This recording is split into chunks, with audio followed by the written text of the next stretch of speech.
Hashtag a young CEO disguises herself as a janitor to test her employees' attitudes. What she discovers? Sarah Chen stood at the floor-to-ceiling window of her luxurious office on the 30th floor, looking down at the city lights of Manhattan. At just 32 years old, she was one of the youngest CEOs in New York's tech industry. Her company, TechVision Solutions, had grown from a small startup to a corporation with over 500 employees in just 6 years. But something didn't feel right. On her neat desk sat two folders. The first contained glowing reports from her management team, showing excellent productivity numbers and positive growth. The second folder held the results of an anonymous employee satisfaction survey, and these results kept her awake at night. The difference between the two reports was like day and night. There has to be a reason for this gap, Sarah said to herself, running her fingers through her long black hair. She had started noticing small things too. The forced smiles when she walked through the office, the sudden silence in the break room when managers entered, and the increasing number of resignation letters from good employees. Last week, she had overheard something that bothered her even more. While using the bathroom in the lower floors instead of her private one, due to maintenance, she heard two employees talking, not knowing she was there. "It's like the higher-ups live in a different world," one had said. "They have no idea what really goes on down here." "Or they just don't care," the other had replied. Those words hit Sarah hard. She had started this company with a dream of creating a workplace where everyone felt valued. When did things change? When did she become so disconnected from her own employees? That evening, as Sarah sat in her weekly management meeting, she looked around the table at her senior executives. They were all talking about numbers, profits, and growth. Not one person mentioned employee well-being or company culture. After everyone left, she called her old friend Mike Thompson, who worked in theater and did makeup for Broadway shows. "Mike, I need a favor," she said.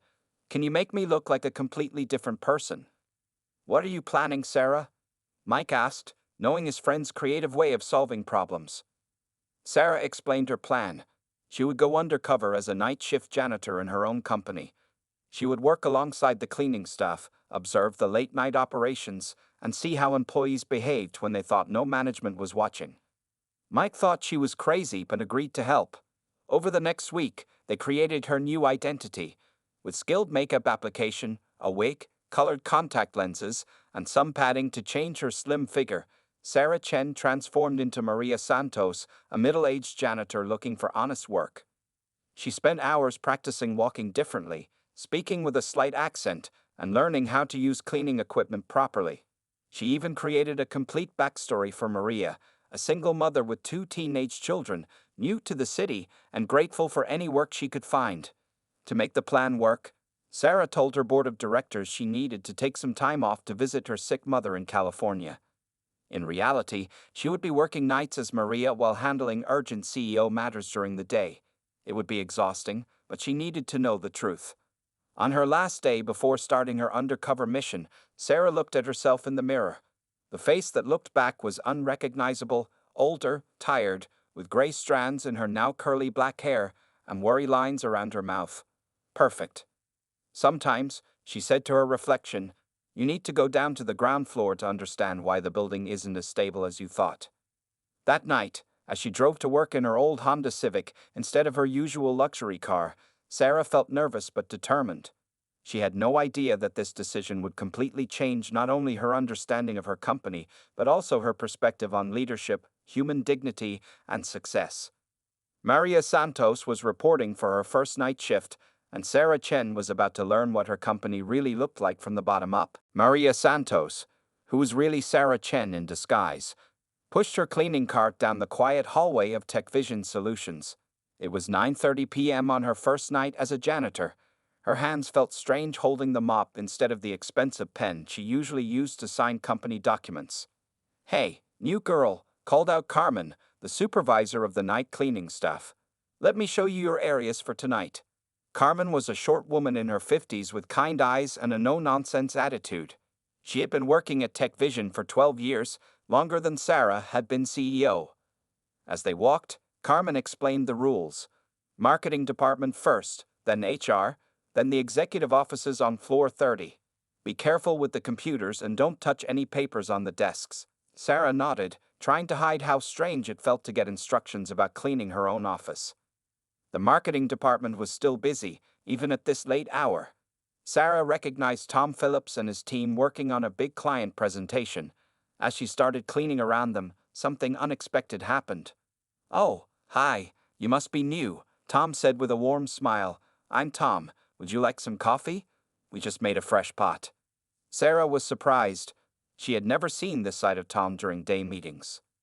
"Thank you, sir. I'm Maria," she replied with her practiced accent. While cleaning, she watched how Tom's team worked together.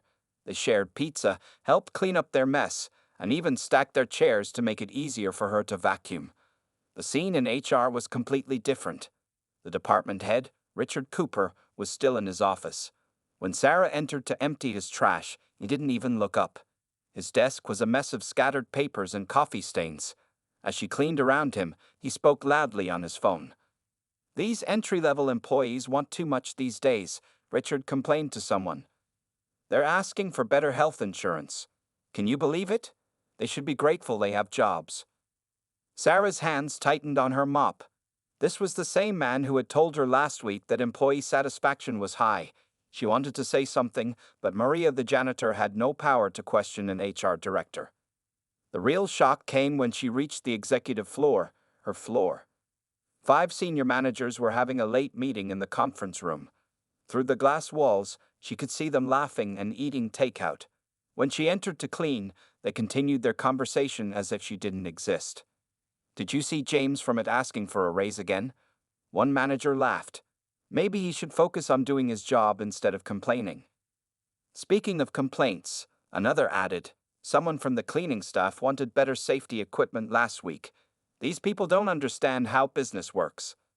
Sarah felt her face getting hot with anger and shame. These were people she had trusted to run her company.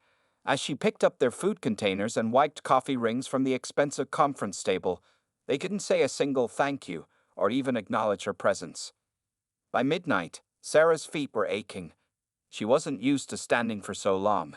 As she took a short break in the janitor's room, Carmen offered her a sandwich. "First nights are always the hardest," Carmen said kindly. "But you'll get used to it. Just remember, we might be invisible to them, but without us, this whole place would fall apart in a week." Sarah took a bite of the sandwich, thinking about everything she had seen. In just one night, she had discovered more about her company than she had learned from 100 management reports. She saw how some employees, like Tom's team, created a positive workplace despite their late hours. And she saw how others, especially those in power, had forgotten the basic human dignity of their coworkers. As she finished her shift at 4 a.m., Sarah's body was tired, but her mind was wide awake. Tomorrow, she would return as CEO Sarah Chen for a few important morning meetings. Then, by night, she would be back as Maria Santos. She had a feeling there was much more to learn, and this was just the beginning of her eye-opening journey. It was Sarah's 4th night as Maria the janitor. Her muscles had gotten used to the physical work, but her heart was growing heavier with each new discovery about her company. Tonight, she was cleaning the employee break room on the 15th floor when she overheard a conversation that would change everything. Jennifer Wilson from accounting sat at a table, crying quietly while her friend Lisa tried to comfort her. Sarah pretended to mop nearby, her heart racing as she listened to their conversation. "I don't know what to do anymore," Jennifer said, wiping her eyes. "I asked Mr. Cooper in HR again for flexible hours. Tommy is only 6 years old, and I have no one to pick him up from school. My babysitter quit last week." "What did Cooper say?" Lisa asked, putting her arm around Jennifer's shoulders. "He said if I can't handle full-time hours, maybe this job isn't for me." Jennifer's voice shook. "I've been here for 5 years. My performance reviews are excellent. I even finish all my work early. I just need to start at 7 a.m. instead of 9 a.m. so I can leave early for Tommy." Sarah felt sick to her stomach. As CEO, she had always believed her company was family-friendly. There were policies about flexible hours. She had approved them herself. Why wasn't Jennifer getting the help she needed? Later that night, while cleaning the IT department, she witnessed another troubling scene. Marcus Johnson, one of their best programmers, was working late as usual. He was teaching 2 new employees how to fix a complicated system problem. "Marcus, you're amazing," one of the new employees said. How come you're not a team leader yet? Marcus gave a bitter laugh. 3 positions opened up in the last year. Each time, they hired someone from outside. They said I lack leadership experience, but how can I get experience if they never give me a chance? Sarah remembered those hiring decisions. The management team had told her they couldn't find qualified internal candidates. But here was Marcus, clearly showing leadership skills by training others. Around midnight, Sarah went to the janitor's break room for her lunch break. Carmen was there, along with 2 other cleaners, Pedro and Mai. They welcomed her warmly. After just a few days, the cleaning staff had accepted her as family. Maria, you won't believe what happened today, Carmen said, sharing her homemade tamales. Remember that broken vacuum cleaner I've been asking them to replace? Well, today it sparked and almost caught fire. When I reported it, they said we should be more careful with the equipment. Pedro nodded. Same thing with the cleaning chemicals. We've been asking for better safety gloves for months. These thin ones they give us don't protect our hands properly. At least you get gloves, May added quietly. In my section, I ran out last week. They said new supplies won't come until next month. Sarah listened in shock. As CEO, she saw reports showing all safety equipment was up to date. The budget for maintenance and supplies was substantial. Where was the money going? Just then, Sarah's phone buzzed. It was a message from her assistant about tomorrow morning's CEO duties. She had a breakfast meeting with investors at 7 a.m. She would have to leave her janitor shift early and somehow transform back into Sarah Chen. As she got up to return to work, she heard more employees entering the break room. These late-night workers often came here to rest and talk.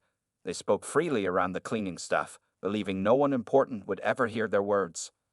Did you see the CEO's email about company values? Someone asked.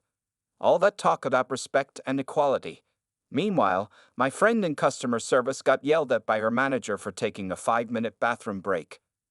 Those values are just for show, another voice replied. The people at the top have no idea what's really happening down here, or maybe they just don't want to know.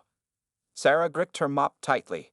She wanted to tell them they were wrong about her, that she did care, that she was here trying to understand. But Maria Santos couldn't say these things. Instead, she quietly went back to her cleaning, her mind racing with plans for changes that needed to be made. But first, she needed to gather more evidence. Tomorrow would be another day of living her double life, and there was still much more to discover. It was past midnight when the emergency alarms started ringing throughout Tech Vision Solutions. Sarah, still disguised as Maria the janitor, was cleaning the bathrooms on the 20th floor when she heard people running and shouting. The main server is down, someone yelled. We've lost connection to all our international clients. Sarah's heart jumped. As CEO, she knew this could cost the company millions of dollars. As Maria the janitor, she could only watch and clean as the drama unfolded. The IT department quickly became the center of all activity. Marcus Johnson, the skilled programmer Sarah had observed earlier, rushed in with his team. Senior managers started arriving in expensive suits, having been called from their homes. Deputy CEO Robert Maxwell stormed into the office, his face red with anger. How did this happen? He shouted. Someone's going to lose their job over this. Sarah watched as the young workers looked terrified, but Marcus stepped forward calmly. Sir, I warned about this 3 months ago. I sent reports saying we needed to upgrade our backup systems. Robert's face got even redder. Are you talking back to me? Just fix it. From her position by the trash bins, Sarah remembered those reports. They had never reached her desk. She had asked about system upgrades in the last board meeting, but Robert had assured her everything was fine. For the next 4 hours, Sarah watched an amazing scene unfold.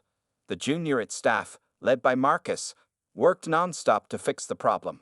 They skipped their breaks, ordered pizza to eat at their desks, and supported each other with encouraging words. The senior managers, on the other hand, just walked around pointing fingers and making phone calls. None of them offered to help or even asked if the team needed anything. Around 3 a.m., Sarah was mopping near Marcus's desk when she heard him exclaim, I found it. The backup system failed because someone changed the settings. According to the logs, it was done from. He paused, looking uncomfortable. From where? Robert demanded. From the executive floor, sir. Last week, when the new security system was installed. The room went quiet.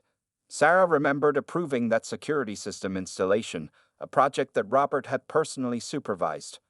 Robert's face turned pale. Then he quickly said, "Well, good job finding the problem. But next time, make sure you check these things before they become emergencies. That's why we pay you." Sarah watched in disbelief as Robert quickly left the room, leaving the tired team staring after him. They had just saved the company from a massive crisis, and instead of thanks, they got blame. Marcus sighed and turned to his team. "Good work, everyone. Let's document everything that happened tonight. And," he looked around cautiously, "let's make our own backup of these logs, just in case." As Sarah cleaned around them, the IT team started joking and relaxing. They had been through a crisis together and came out stronger. They didn't even mind when Sarah, as Maria, accidentally unplugged a computer while vacuuming. They just smiled and helped her plug it back in. Later, in the janitor's break room, Carmen found Sarah looking troubled. "Rough night, Maria?" Carmen asked, sharing her coffee. "I saw something interesting tonight," Sarah replied carefully. "I saw how some people work hard to fix problems, while others just create more problems." Carmen nodded wisely. "You know what I've learned in my 15 years here? The people who actually keep this company running aren't the ones wearing expensive suits. They're the ones staying late, solving problems, and helping each other. Like those kids in it tonight." Sarah thought about Robert's behavior and how he had hidden important information from her. She thought about Marcus and his team, who showed true leadership without having any fancy titles. As she drove home at dawn, Sarah was both angry and thankful. She was angry about how her trusted managers had been misleading her, but she was thankful that she had discovered the real heroes in her company. Tomorrow, she would return as CEO Sarah Chen for an emergency board meeting about the server crash. She smiled, thinking how surprised Robert would be when she asked to see those backup logs that Marcus had wisely saved. 2 weeks had passed since the server crisis, and Sarah was starting to feel exhausted from her double life. As CEO during the day, she had begun quietly documenting everything she learned. As Maria the janitor at night, she was about to discover something that would touch her heart deeply. That night, Sarah found Carmen sitting alone in the janitor's break room, looking at an old photograph. Curious, she sat down next to her friend. And yes, after these weeks, she truly considered Carmen a friend. "Is that your family?" Sarah asked in Maria's voice. Carmen smiled sadly. "This was taken 15 years ago, on my first day at Tech Vision. Back then, this company was different. The old CEO, Mr. Thompson, knew everyone's names. He would bring his own coffee cup to the kitchen to wash it." Sarah felt a lump in her throat. Mr. Thompson had been her mentor when she first started as an intern. He had sold her the company when he retired 6 years ago. "What changed?" Sarah asked quietly.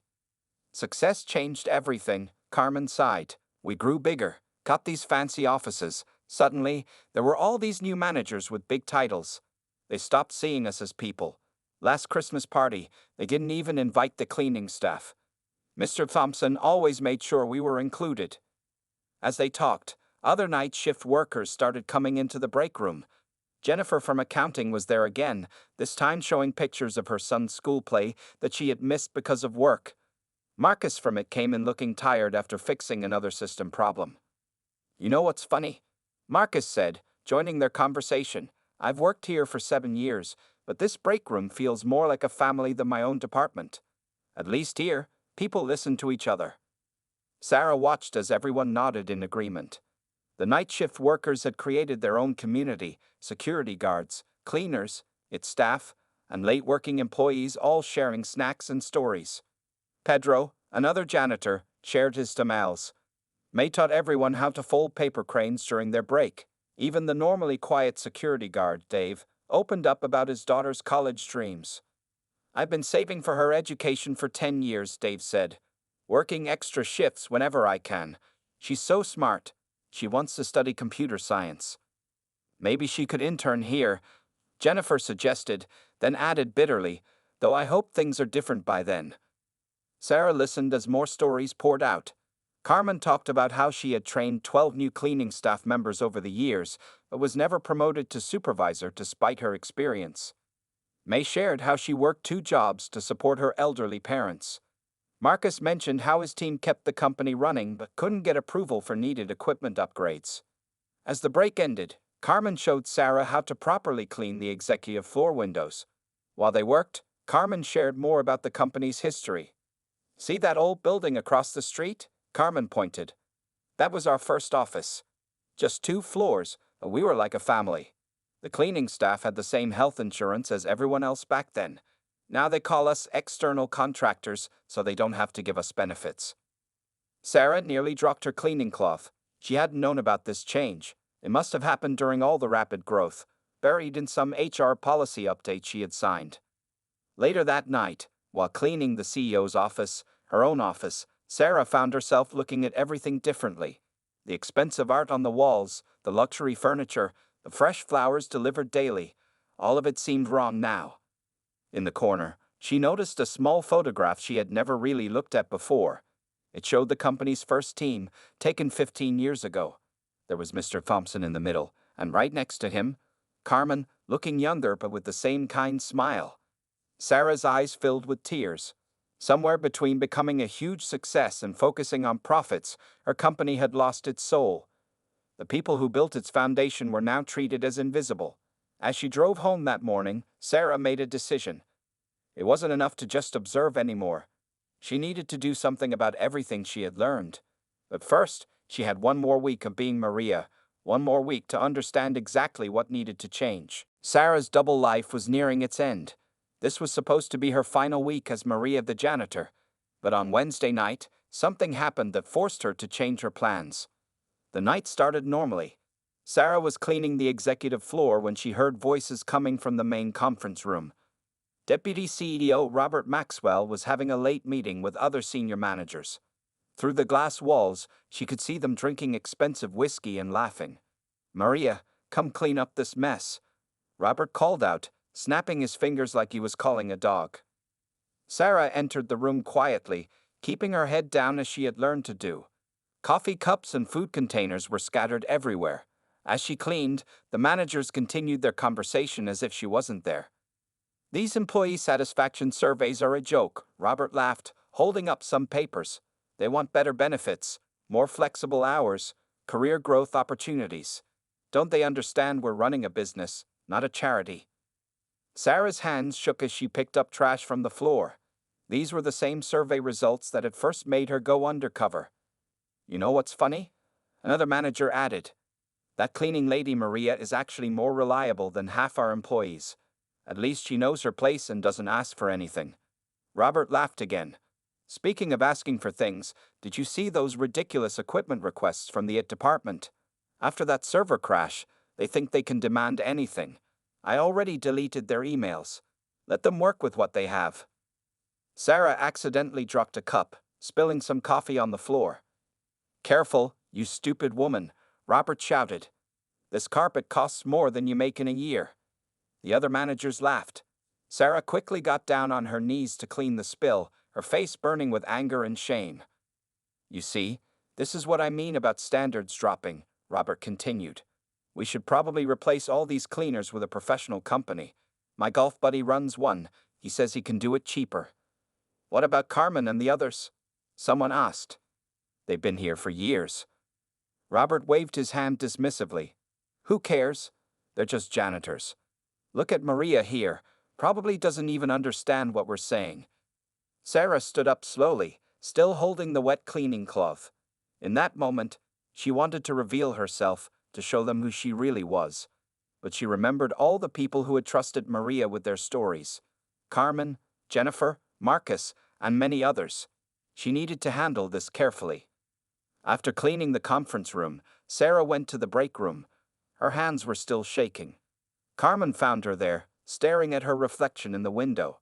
"Maria, are you okay?" Carmen asked gently. "Your eyes are red." "How do you do it, Carmen?" Sarah whispered. "How do you stay kind when people treat you so badly?" Carmen sat down beside her. "My mother used to say that how people treat you shows who they are, not who you are. Those managers up there, they're small people pretending to be big. But us, we know our worth." Just then, Jennifer rushed into the break room crying. "They're cutting the accounting department's health insurance. I just saw the email draft on my manager's computer. They're announcing it next week. I can't. Tommy's medical condition, I can't lose this insurance. Sarah felt like her heart would burst. She knew nothing about this insurance change. Once again, important decisions were being made without her knowledge. As she watched Carmen comfort Jennifer, Sarah made her final decision. She couldn't wait another week. The undercover mission had to end tomorrow. She needed to stop being Maria the janitor and start being the CEO her employees deserved. But first, she had one more thing to do. She took out her phone, not Maria's cheap phone, but her CEO phone, and secretly recorded Robert and the other managers through the conference room's glass walls as they continued making their cruel jokes and plans. Tomorrow would change everything. But tonight, she still had floors to clean and people to protect. As she pushed her cleaning cart toward the next floor, Sarah practiced in her mind what she would say at tomorrow's emergency board meeting. It was time for TechVision Solutions to remember its heart. At 9 a.m. sharp, TechVision Solutions' main conference room was packed. Robert Maxwell had called an emergency management meeting to discuss the new cost-cutting plans. The room buzzed with whispers as senior managers took their seats. "Where's Sarah?" someone asked, noticing the CEO's empty chair. "Still visiting her sick mother, I suppose," Robert smiled. "Don't worry, I'm handling everything." Just then, the door opened. Everyone turned, expecting to see Sarah Chen in her usual designer suit. Instead, Maria the janitor walked in, pushing her cleaning cart. "Excuse me," Robert said sharply. "This is a private meeting. Get out." Maria walked to the front of the room. She reached up and slowly removed her gray wig, revealing Sarah Chen's black hair. Then she took out her contact lenses and wiped away the makeup that had aged her face by 20 years. The room went completely silent. Robert's face turned white. "I think I'll stay," Sarah said in her normal voice. "After all, I am the CEO." People gasped. Some managers nearly fell out of their chairs. Robert struggled to speak, opening and closing his mouth like a fish out of water. "For the past month," Sarah continued, "I've worked as a night shift janitor in our company. I've cleaned your coffee cups, emptied your trash, and listened to your conversations. And what I've discovered is shocking." She picked up the remote and turned on the large screen. The video she had recorded last night started playing, showing Robert and other managers mocking employees and planning secret cuts. "This is how our senior managers behave when they think no one important is watching," Sarah said. "But let me show you something else." She played another video, one she had secretly recorded during the server crisis. It showed Marcus and his team working tirelessly to save the company while being blamed for problems they had tried to prevent. "Now, let me introduce you to some real leaders," Sarah said. She opened the door and invited people in: Carmen, Jennifer, Marcus, and others from the night shift. "This is Carmen, who has trained dozens of staff members but was never promoted. This is Jennifer, a top performer who only asked for flexible hours to care for her sick child. This is Marcus, who has saved our company multiple times but was passed over for promotion." Robert finally found his voice. "Sarah, you don't understand. Business is business. We need to think about profits." "Profits?" Sarah interrupted.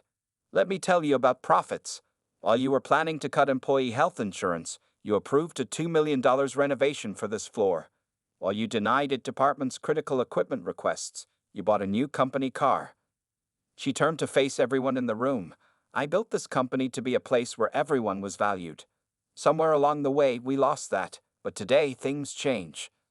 Sarah pressed a button on her phone. Security officers entered the room. "Robert Maxwell, you and any manager involved in these unauthorized decisions are suspended pending investigation. Please leave the building immediately." As Robert and several others were escorted out, Sarah turned to her night shift friends. "I owe all of you an apology. I should have seen what was happening sooner. But now, I'm making things right." She announced her immediate changes. Jennifer would get her flexible schedule, Marcus would be promoted to head of it, and Carmen would become chief of workplace culture, a new position created to ensure everyone's voice was heard. "But what about Maria?" someone asked. "I mean, who will replace you as the janitor?" Sarah smiled. "Maria taught me more about leadership than any business school. From now on, every executive, including me, will spend 1 week each year working different jobs in the company. We need to remember what it's like on every level. The room erupted in applause. Carmen hugged Sarah with tears in her eyes. Jennifer was crying with relief. Marcus stood tall, already planning improvements for his department. As people filed out of the room, Sarah noticed the morning cleaning cart still by the door. She walked over, picked up the mop, and started cleaning the coffee stain Robert had left. "What are you doing?" Carmen asked. "The meeting is over. You don't have to pretend anymore." "I'm not pretending," Sarah replied. "A good leader serves their people. Maria taught me that." And so began the new chapter at TechVision Solutions, where a CEO's time as a janitor changed everything. 1 year had passed since Sarah Chen revealed her identity as Maria the janitor. TechVision Solutions had changed so much that visitors could hardly believe it was the same company. On this particular morning, Sarah sat in the newly created community break room, a large, bright space that replaced the old executive dining room. She was sharing coffee with Carmen, now the respected chief of workplace culture, watching the morning shift change. "Remember when this floor was only for executives?" Carmen smiled, stirring her coffee. "Now look at it." The room was filled with people from all departments. A young programmer was teaching a security guard about coding during their break. A cleaning staff member was helping an executive learn the proper way to recycle office waste. The walls, once covered with expensive art, now displayed photos of employees and their families. "How are the new changes working out?" Sarah asked, watching a group of managers carrying their own cleaning supplies. Carmen checked her tablet. "The Walk in Their Shoes program is a huge success. Every executive has completed their required week of working different jobs. 2 VPs even asked to do extra weeks because they learned so much." Sarah nodded proudly. This was one of the many changes she had implemented after her time as Maria. Every leader in the company now had to spend time working in different positions, from cleaning to customer service. Just then, Jennifer walked in, holding a bright paper. Tommy got an A+ on his science project, she announced happily. Since getting flexible hours, she had never missed another school event. Her team's productivity had actually increased, proving that happy employees work better. Marcus, now head of it, joined them with exciting news. "The new system upgrades are complete," he reported. "And guess what? Those safety features we added. Google called this morning. They want to know more about our design." The company's success had grown even stronger since the changes. When employees felt valued, they gave their best ideas. When managers understood all parts of the company, they made better decisions. Sarah looked at her watch. "Time for the monthly town hall meeting," she said, standing up. The main conference room, now called the community hall, was packed. Unlike the old days, everyone was invited, from senior executives to night shift workers. People who couldn't attend in person joined through video calls. Sarah stood at the front, but not on a raised platform like before. She stood on the floor, level with everyone else. "1 year ago," she began, "I learned the most important lesson of my life by becoming Maria the janitor. I learned that every person in this company matters. Today, I'm proud to announce some new changes." She outlined the updates. The company would provide full college scholarships for employees' children. All staff, including cleaning and security, would receive the same health benefits. A new program would help employees start their own small businesses. The company would pay for adult education classes for any employee. A daycare center would open in the building next month. The room erupted in applause. Dave, the security guard, wiped tears from his eyes. His daughter would now be able to attend college. Mai, from the cleaning staff, hugged her coworkers. She could finally afford to see a doctor. After the meeting, Sarah walked through the office. She saw Robert's old office, now turned into a training center where employees taught each other new skills. The expensive executive gym had become a childcare space. The reserved executive parking spots were now for carpools and Employee of the Month winners. That evening, as the night shift arrived, Sarah put on a cleaning uniform. She wasn't pretending to be Maria anymore. This was just her regular monthly shift, working alongside the cleaning staff to stay connected with every part of her company. "Ready for your shift, CEO Chen?" Carmen asked with a friendly smile. "Always," Sarah replied, taking the mop. "And Carmen? Thank you. Without you and everyone else who was kind to Maria, I might never have learned what real leadership means." As they worked together, Sarah looked around at her transformed company. The walls between departments had come down. People smiled real smiles. Everyone knew they were valued. TechVision Solutions had become more than a successful company. It had become a community. And it all started because a CEO decided to become a janitor.